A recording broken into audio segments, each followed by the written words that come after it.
அதிகாலையிலே எழுந்த தீபா அன்றைய காலை உணவையும் மதிய உணவையும் சமைத்த பின் மூத்த மகளை எழுப்பிவிட்டு வேலைக்கு செல்வதற்காக தன்னை தயார்படுத்திக் கொண்டிருந்தாள். அறக்க பறக்க அங்கும் இங்குமாக ஓடிக்கொண்டிருந்தவள் 3 பிள்ளைகளின் பள்ளி உடைகள் மற்றும் பள்ளி பைகளை எடுத்து வரிசையாக வைத்தாள். பின்னர் முகம் கழுவிவிட்டு வந்த மகளிடம் சற்று நேரத்தில் தம்பிகளை எழுப்பி டீ போட்டு கொடுத்து உணவு கொடுத்து பள்ளிக்கு கவனமாக கூட்டி செல்லுமாறு கூறிவிட்டு வேலைக்கு புறப்பட்டாள். பஸ் ஸ்டாண்டை நோக்கி தீபாவின் கால்கள் நடந்தனவை தவிர மனம் முழுவதும் பிள்ளைகளை பற்றியதாகவே இருந்தது. அதிலும் சின்னவன் செய்யும் குறும்புகளால் தினமும் பள்ளியிலிருந்து வரும் கண்டனங்களால் மன உளைச்சலுக்கு ஆளாகியிருந்தாள். புருஷன் ஒழுங்காக இருந்திருந்தா ஏன் இந்த பிரச்சனை? இப்படி பிள்ளைங்களை விட்டுட்டு வேலைக்கு போக வேணும்னு என்ன கட்டாயமோ? எல்லாம் தலைவேதி.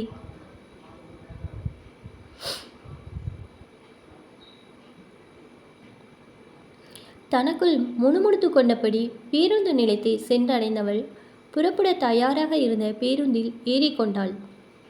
பஸ்ஸில் ஓரமாக கிடைத்த இருக்கையில் அமர்ந்து கொண்டவளின் அருகில் ஒருவன் வந்து அமர்ந்தான்.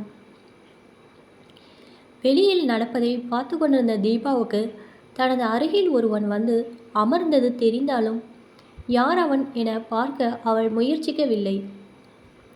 தீபா தீபா என்ற தனது பெயரை அழைப்பவின் குரல் அவளுக்கு மிகவும் பரிச்சயமானது என்பதை அவள் அதிர்ச்சியுடன் திரும்பியதில் இருந்தே புரிந்தது. தனது கணவனின் குரல்தான் அது என்பதை உணர்ந்த தீபா அவனை திரும்பி பார்த்தாள். ஆம், அவனேதான். 5 வருடத்தின் முன்பு இன்னொருத்திய கூட போனவன்தான் இப்போது வந்திருக்கிறான். அவனின் முகத்தை பார்த்த தீபாவுக்கு பொசுக்கு நின்று கண்ணீர் எட்டி பார்த்தது. மொத்தமாக மாறி போயிருந்த அவனை பார்த்தவுடன் அவளால் கண்ணீரை கட்டுப்படுத்த முடியவில்லை. அவன் போனபோது இருந்த கோபமும் இருமாப்பும் இப்போது இல்லாமல் ஏன் போனது என்பதை அவளால் உணர்ந்து கொள்ள முடியவில்லை. தீபா, என்னை மன்னிச்சிடு. அவன் கெஞ்சத் தொடங்கிய போது அருகில் இருந்தவர்கள் எல்லோரும் பார்ப்பதை உணர்ந்த தீபா அவனை பேருந்தை விட்டு கீழே இறங்க சொல்லி அவன் கூட தானும் இறங்கி கொண்டாள். காதலிக்கும் போது எவ்வளோ அழகா இருந்தான். ஏன் திருமணம் ஆகியும் அழகாதானே இவனை வச்சிருந்தேன். என்ன குறை வச்சேன்? ஆனால் இன்றைக்கு பரிதாபமாக அலங்கோலமாக வந்து நிற்கிறானே.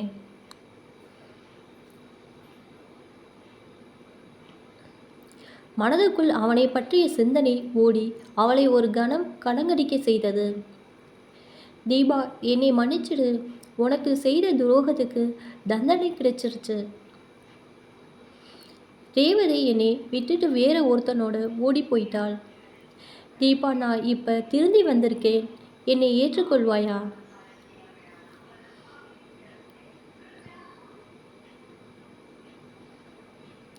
இதே ரேவதிக்காக தான் என்னையும் பிள்ளைங்களையும் நடுத்தெருவில் விட்டுட்டு போனவன் இப்போ அவன் விட்டுட்டு போனதும் திரும்பி இங்கே வந்திருக்கிறான். சே. கணவனை நினைத்து கோபமாக வந்தாலும் அவனின் இன்றைய கோலம் கண்டு அவளின் மனம் இறங்கத்தான் செய்தது. கண்ணன், நான் உங்களை ஏற்றுக்கொள்வதை விட என் பிள்ளைகள் உங்களை ஏற்றுக்கொள்ளணும். அதுங்க ஏற்றுக்கொண்டா ஏதோ ஒரு மூளையா பேருக்கு இருந்துட்டு போங்க. ஆனால் என்னால் உங்கள் கூட மறுபடியும் வாழ முடியாது. இதை நினைவில் வச்சுக்க. வாங்க வீட்டுக்கு போகலாம். தீபா இறங்கி வருவாள் என்று நம்பிக்கை இருந்ததால்தான், அவளின் குணத்தை புரிந்ததால்தான் கண்ணன் அவளை தேடி வந்திருந்தான். பிள்ளைகள் எப்படி ஒத்துக்கொள்வார்கள் என்ற நம்பிக்கையோடு அவளின் பின்னே நடந்தான் கண்ணன். தீபா வீட்டை சென்றடைந்தபோது பிள்ளைகள் 3 பள்ளிக்கு தயாராகி கொண்டிருந்தனர். தந்தையை கண்டதும் ஓடி வந்த மூத்த மகள் சற்றென்று நின்றாள். பிள்ளைகள், உங்கள் அப்பா திரும்ப இங்கே இருக்க போறாராம். அதுக்கு நீங்கள் என்ன சொல்கிறீங்க? தாயின் இந்த கேள்வியில் அதிர்ச்சியடைந்த பிள்ளைகள் 3 கடைசி தந்தையை பார்த்து முறைத்தபடி வீட்டுக்குள்ளே சென்றுவிட மற்றவன் இவர் வேணா என்று சொல்லிவிட்டு உள்ளே கதவை சாத்தி கொண்டான். பெண் பிள்ளை அப்பாவை கண்டு நிச்சயம் இறங்குவாள் என்று நம்பியபடி அவளை பார்த்தான் கண்ணன்.